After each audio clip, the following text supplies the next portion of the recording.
ബന്ദി കൈമാറ്റത്തിന്റെ കരാർ ലംഘിച്ച ഇസ്രായേൽ ആദ്യം അത് തിരുത്തിയിട്ട് വാ, എന്നിട്ട് മതി ഇനി ചർച്ചകൾ നടത്തിയതെന്ന് പരസ്യമായി വെല്ലുവിളിച്ചിരിക്കുകയാണ് ഹമാസ്.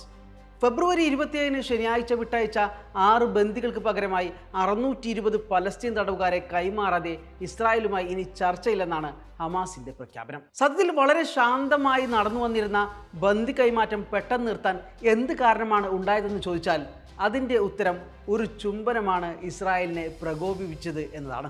ചരിത്രത്തിൽ ഇടം പിടിച്ച ഒരുപാട് ചുംബനങ്ങൾ ഉണ്ടായിട്ടുണ്ട്.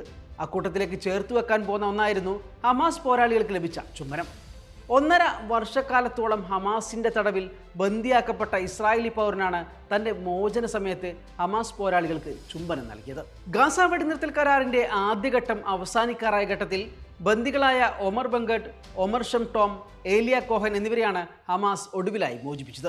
ഹമാസ് പോരാളികൾ മൂവരെയും വേദിയിലേക്ക് കൊണ്ടുവന്ന് മോചന സർട്ടിഫിക്കറ്റുകൾ കൈവശം വെച്ചുകൊണ്ട് ക്യാമറകൾക്ക് മുന്നിൽ കൈവീശി കാണിച്ച് പരേഡ് നടത്തുകയും ചെയ്തതിനിടെയാണ് ഇസ്രായേലിനെ അങ്ങേയറ്റം പ്രകോപിപ്പിച്ച സംഭവമുണ്ടായത്.